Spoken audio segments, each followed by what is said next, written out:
আসসালামু আলাইকুম। কেমন আছেন সবাই? আশা করি আল্লাহর রহমতে সকলেই ভালো আছেন। অ্যাকাউন্টিং ফ্যামিলির হিসাব বিজ্ঞান ধারাবাহিক প্রক্রিয়ায় আজকে আমি আপনাদের সামনে আলোচনা করব একাদশ দ্বাদশ শ্রেণী হিসাব বিজ্ঞান প্রথম পত্রের অষ্টম অধ্যায় নিয়ে। অধ্যায়টির নাম হচ্ছে দৃশ্যমান ও অদৃশ্যমান সম্পদের হিসাব রক্ষণ, যাকে আমরা অনেকে অবচয় বলে চিনে থাকি। তো এই অধ্যায় থেকে আজকে আমি আপনাদের সামনে একটি গুরুত্বপূর্ণ বিষয় নিয়ে আলোচনা করব। বিষয়টি হচ্ছে এই অধ্যায় থেকে আসা একটি সৃজনশীল প্রশ্ন, যা ঢাকা বোর্ড 2024 সালে এসেছিল। ঢাকা বোর্ড 2024-এ এই অধ্যায় থেকে দ্বিতীয় যে সৃজনশীল প্রশ্নটি এসেছিল, সেটি এখন আমি আপনাদেরকে বুঝিয়ে দিব। অবশ্যই আপনারা প্রশ্নটি একটু ভালোভাবে বোঝার জন্য চেষ্টা করবেন, কারণ এই প্রশ্নটি বুঝলে আপনারা অন্যান্য প্রশ্নগুলো কি করতে পারবেন, খুব সহজেই সমাধান করতে পারবেন। তো দেখেন, এখন আমি আপনাদের সামনে প্রশ্নটি পড়ব, অবশ্যই প্রশ্নটি সাথে রাখেন এবং আমি প্রশ্নটি আপনাদেরকে স্ক্রিনে দিয়ে দেব।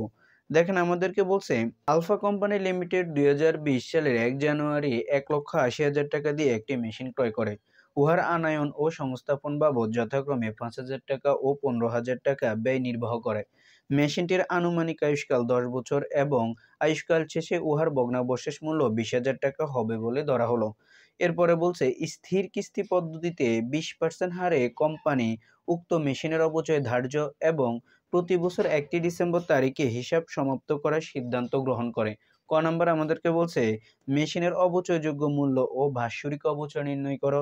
এরপরে বলছে মেশিনের প্রথম 3 বছরের মেশিন ক্রয় ও অবচয় সংক্রান্ত জাবেদা প্রস্তুত করো। ঘ নম্বর বলছে মেশিন হিসাব এবং অবচয় হিসাব খতিয়ান প্রস্তুত করো প্রথম 3 বছরের জন্য। তো দেখেন, পুরো প্রশ্নটি আমাদের জন্য খুবই সহজ যদি আমরা একটু ভালোভাবে বোঝার জন্য চেষ্টা করি। আমি এখন আপনাদেরকে ক, খ, গ তিনটি প্রশ্ন সমাধান করে দিব। এখানে আপনাদেরকে যে বিষয়টি বুঝতে হবে সেটা হচ্ছে স্থির কিস্তি পদ্ধতি মানে কি। আমরা সকলে জানি এই অধ্যায়ের অঙ্কগুলো দুই জায়গা থেকে বেশি হয়, একটা হচ্ছে ক্রমহ্রাসমান আর একটা হচ্ছে সরলরৈখিক পদ্ধতি। এখানে স্থির কিস্তি পদ্ধতি বলতে বোঝানো হচ্ছে সরলরৈখিক পদ্ধতিকে বোঝানো হচ্ছে। সরলরৈখিক পদ্ধতিতে প্রত্যেক বছর অবচয়ের পরিমাণ কি থাকবে, সমান থাকবে। তো দেখেন, আমাদেরকে এখানে যেহেতু ক নাম্বার বলছে যে মেশিনের অবচয়যোগ্য মূল্য ও বাৎসরিক অবচয় নির্ণয় করতে বলছে, তাহলে আমরা এখানে যে কাজটি করব, ক নাম্বার লিখে নিব আমরা এখানে।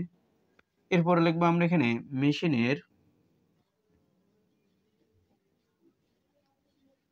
মেশিনের অবচয়যোগ্য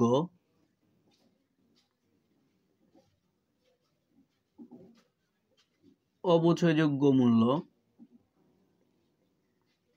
বের করব। আমরা প্রথমে আমরা কি বের করব, মেশিনের অবচয়যোগ্য মূল্য বের করব। তাহলে মেশিনের অবচয়যোগ্য মূল্য আমাদেরকে বের করতে হবে যেভাবে, সেটা হচ্ছে আমরা প্রথমত যে কাজটি করব সেটা হচ্ছে মেশিনের মোট মূল্য,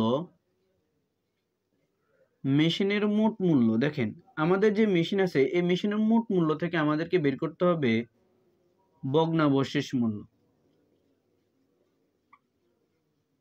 ভগ্নাবশেষ মূল্য আমাদেরকে কি করে ফেলতে হবে, বিয়োগ করে ফেলতে হবে। দেখেন, আপনি যখন একটি মেশিনের মোট মূল্য থেকে ভগ্নাবশেষ মূল্য বিয়োগ করবেন তখনই আপনি মেশিনের অবচয়যোগ্য মূল্য পেয়ে যাবেন। তা আমাদের এখানে মেশিনের মোট মূল্য আমরা কিভাবে বের করব। দেখেন, একটা জিনিস মনে রাখেন, আপনি যখন একটি স্থায়ী সম্পদ ক্রয় করবেন, ক্রয় থেকে শুরু করে আপনি সংস্থাপন পর্যন্ত যত ব্যয় করবেন সকল ব্যয়কে আপনি মেশিনের মোট মূল্যের ভিতরে অন্তর্ভুক্ত করে ফেলবেন। তো দেখেন, আমরা এখানে মেশিনটি 2020 সালের জানুয়ারিতে ক্রয় করি 1,80,000 টাকা দিয়ে। দেখেন, এরপর আমরা এখানে আনায়ন ও সংস্থাপন বাবদ 5,000 টাকা এবং 15,000 টাকা কি করা হয়, ব্যয় নির্বাহ করা হয়। তাহলে আমরা এখানে আনায়ন খরচ 5,000 টাকা, সংস্থাপন হচ্ছে আমাদের 15,000 টাকা। দুইটিকে আমরা তিনটিকে কি করব, যোগ করব। যোগ করলে আমাদের মেশিনের মোট মূল্য চলে আসবে। এখান থেকে আমরা বিয়োগ করব ভগ্নাবশেষ মূল্য। এই অঙ্কের ক্ষেত্রে আমাদের ভগ্নাবশেষ মূল্য হচ্ছে 20,000 টাকা।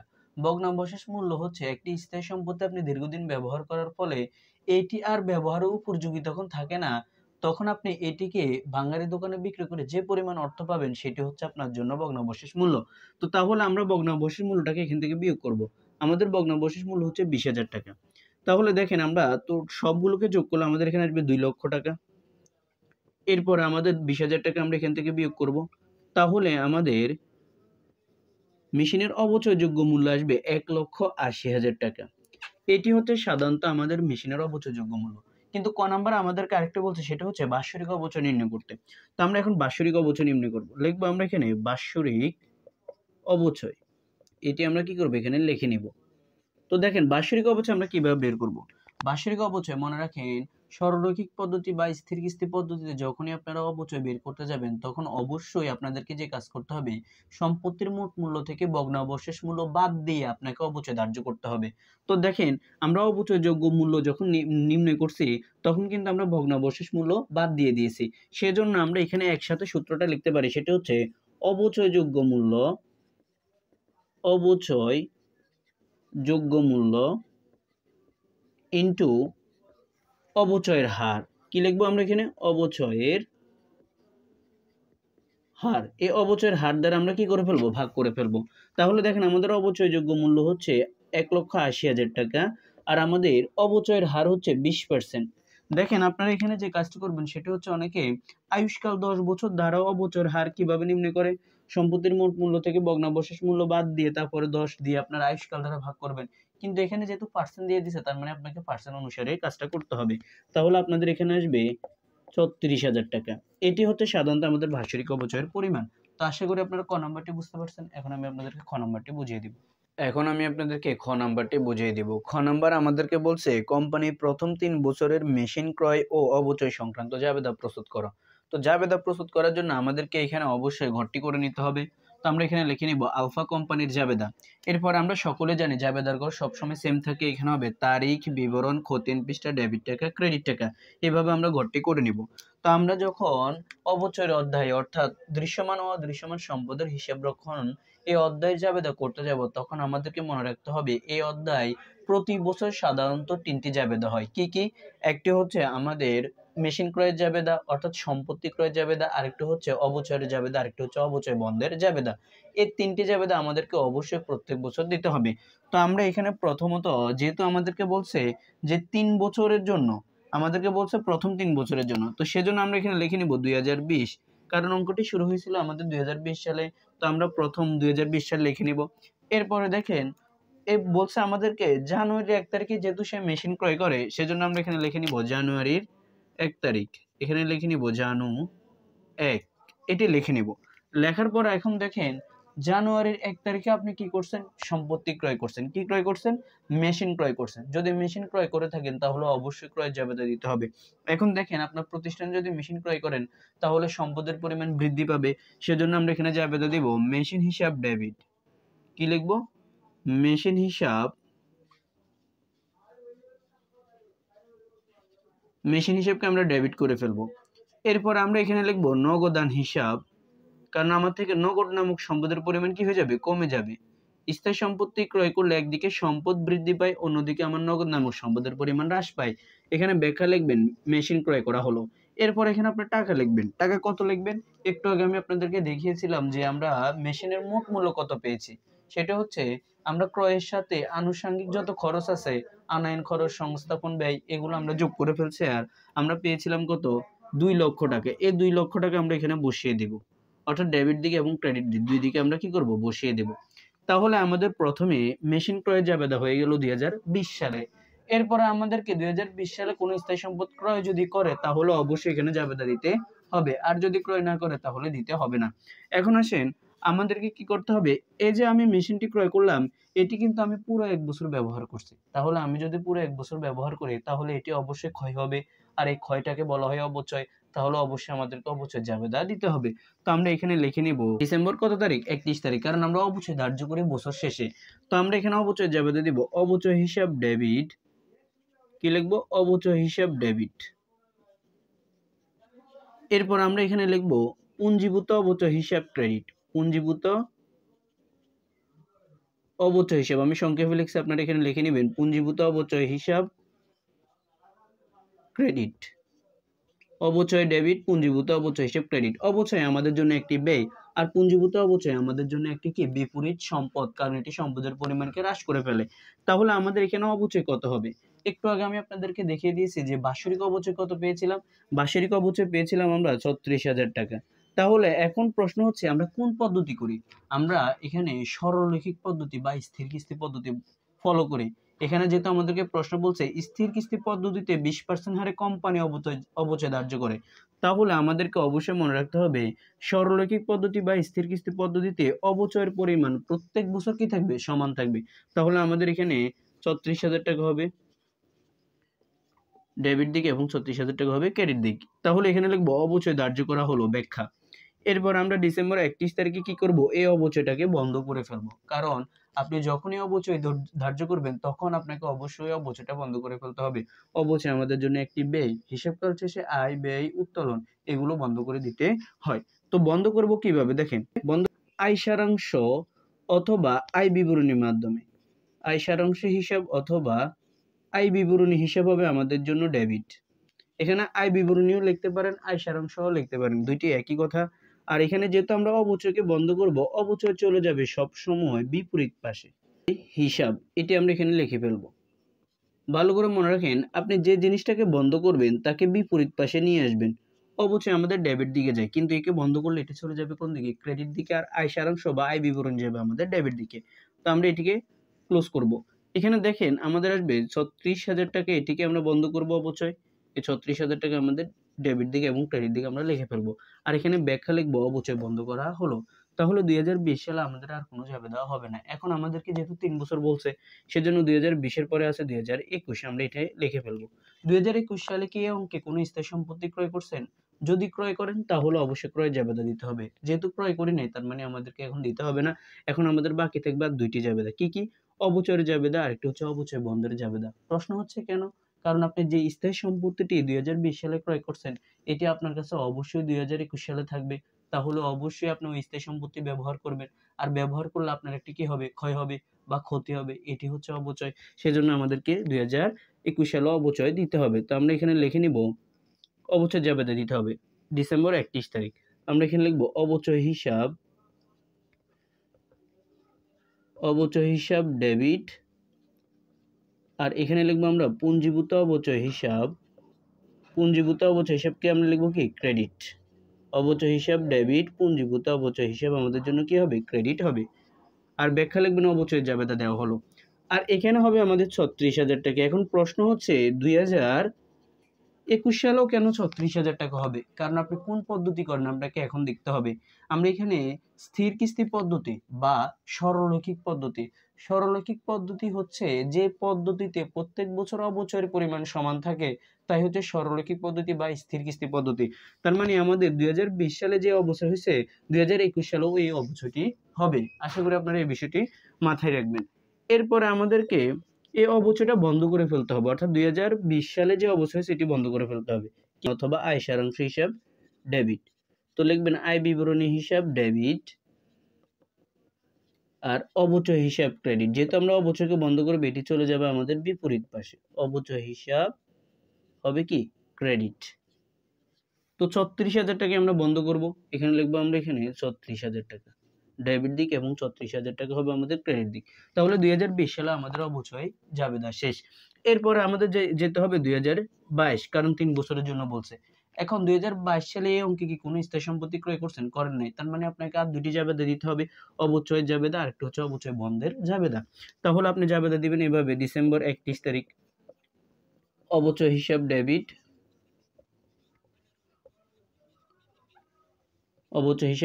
আর একটা হচ্ছে পুঞ্জীভূত অবচয় হিসাব ক্রেডিট।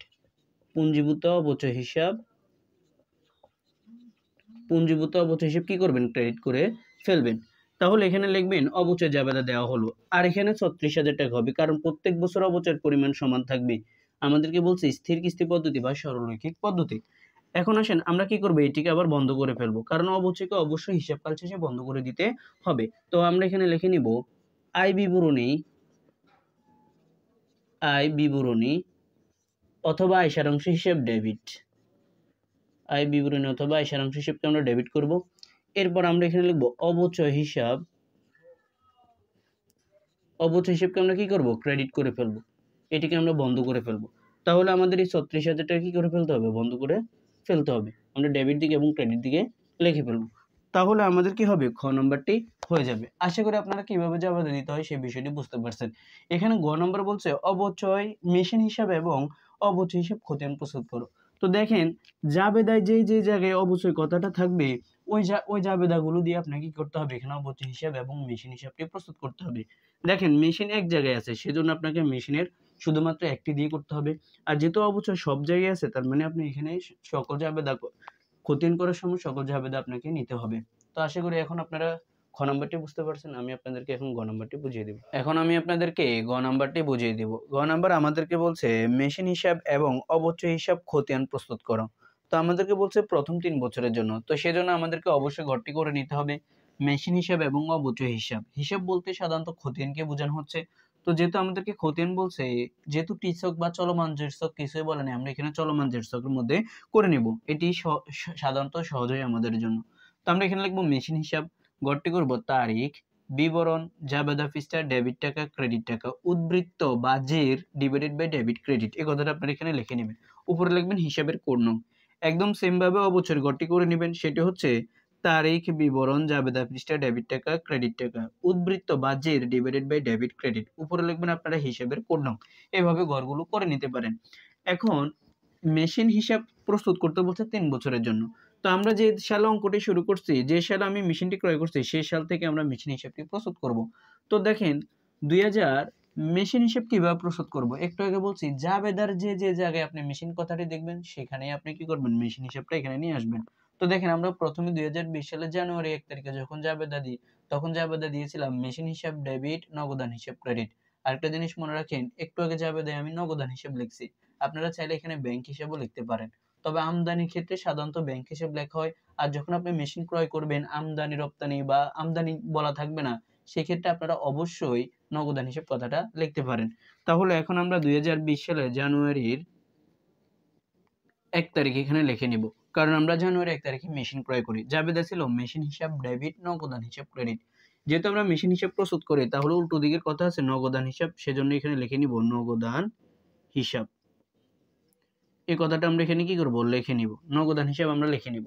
নগদান হিসাব লেখার পরে দেখেন আমাদের মেশিন হিসাবের টাকা কোন দিকে ছিল, ডেবিট দিকে ছিল। কত টাকা, 2 লক্ষ টাকা। সেজন্য আমরা যেহেতু মেশিন হিসাব প্রস্তুত করি আর মেশিন হিসাব যেহেতু ডেবিট দিকে ছিল, সেজন্য টাকাটাকে আমরা ডেবিট দিকে লিখে ফেলবো 2 লক্ষ টাকা। আশা করি আপনারা এই পর্যন্ত বুঝতে পারছেন। এবার দেখেন 2020 সালে আপনি কি কোনো মেশিন হিসাবের জন্য জাবেদা দিয়েছিলেন? দেন নাই। তার মানে আপনাদের আর কোনো মেশিন হিসাবে এখানে আসবে না। এখন আমাদেরকে 2020 সালে উদ্বৃত্ত টানতে হবে, বাজেট টানতে হবে। তো দেখেন মেশিন হিসাব ডেবিট দিকে আছে, তার মানে অবশ্যই এটি ডেবিট জের বের হবে।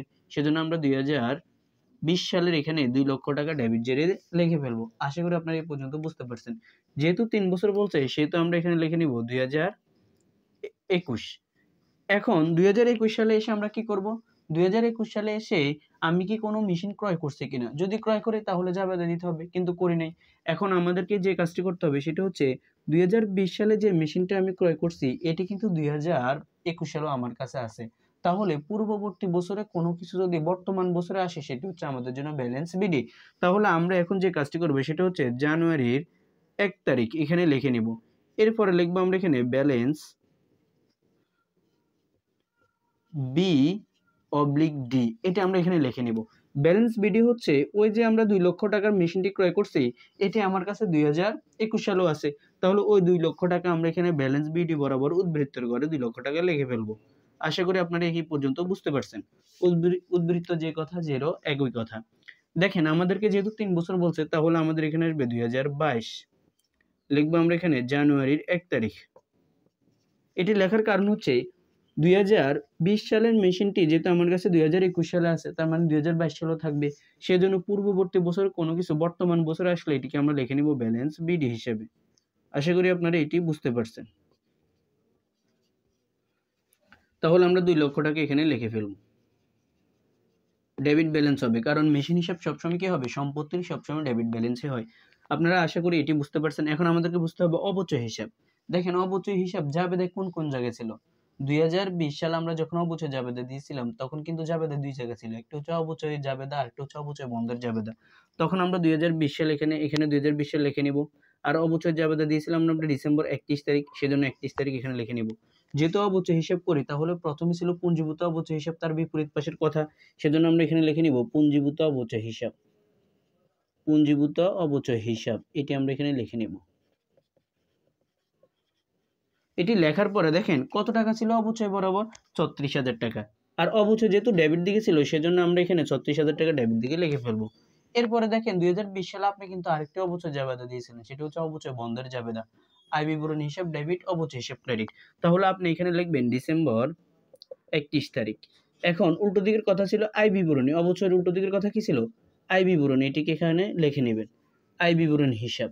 লেখার পরে দেখেন তখন কিন্তু অবচয় ক্রেডিট দিকে ছিল, সেজন্য আমরা যেহেতু অবচয় হিসাব করি আর অবচয় যেহেতু ক্রেডিট দিকে ছিল, তাহলে টাকাটাকে আমরা ক্রেডিট দিকে লিখে ফেলবো। তো দেখেন আমাদের এখানে ব্যালেন্স টানতে হবে। তো ব্যালেন্স টানবো, যেহেতু আমরা উদ্বৃত্ত টানবো, আর যেহেতু আমাদের 2020 সালে অবচয় জাবেদা নেই, সেজন্য আমরা এখানে 36,000 টাকা আগে ডেবিট ব্যালেন্স আছে, ডেবিট ব্যালেন্সে বসিয়ে দেব। এখন ডেবিট আর ক্রেডিট মিলছে, মিলে নাই, না মিললে আমরা যদি বিয়োগ করি তাহলে হবে ফলাফল কত? 0। আশা করি আপনারা এই পর্যন্ত বুঝতে পারছেন। যেহেতু 3 বছর বলছে সেজন্য লিখে নিব 2021। আবার 2021 সালে আমরা সেম এরকম অবচয়ের জাবেদা দিয়েছিলাম, আবার অবচয় বন্ধের জাবেদা দিয়েছিলাম, সেজন্য আমরা এখানে লিখে নেব ডিসেম্বর 31 তারিখ। আর উল্টো দিকের কথা ছিল, প্রথমে তো ছিল কি পুঞ্জীভূত অবচয় হিসাব, এটি আমরা এখানে লিখে নিব পুঞ্জীভূত অবচয় হিসাব। এটি লেখার পরে আমরা কি করব, তখন অবচয় ছিল কত? ডেবিট দিকে 36,000 টাকা। এরপরে অবচয় জাবেদার বন্ধের জাবেদা দিয়েছিলাম আমরা 2021 সালে, সেজন্য এখানে ডিসেম্বর 31 তারিখ আবার লিখব। অবচয়ের বন্ধের জাবেদা ছিল আয় বিবরণী হিসাব ডেবিট, অবচয় হিসাব কি ছিল? ক্রেডিট ছিল। এরপরে দেখেন আমরা এখানে যে কাজটি করব, 36,000 টাকা ক্রেডিট দিকে লিখে ফেলবো, কারণ তখন অবচয় কোন দিকে ছিল? ক্রেডিট দিকে ছিল। আপনারা জাবেদাটি একটু খেয়াল করবেন। তাহলে এখন আমাদের 2021 সালে আর কোনো অবচয় জাবেদা ছিল না। এখন আমরা কি করব, এটির ব্যালেন্স টানবো। তো 2021 সালে অবচয় প্রথমে ডেবিট দিকে আছে 36,000 টাকা, তার মানে এটি ডেবিট ব্যালেন্স বের হবে। আমরা এখানে 36,000 টাকা ডেবিট ব্যালেন্সে করে লিখে ফেলবো। এখন এখানে ডেবিট ব্যালেন্স আর এখানে কি আছে? ক্রেডিট দিকে আছে। তাহলে ডেবিট আর ক্রেডিট যেহেতু মিলে নাই, তার মানে আমরা যদি বিয়োগ করি সেটা হবে ফলাফল 0। ডেবিটে ডেবিটে মিললে যোগ, না মিললে বিয়োগ।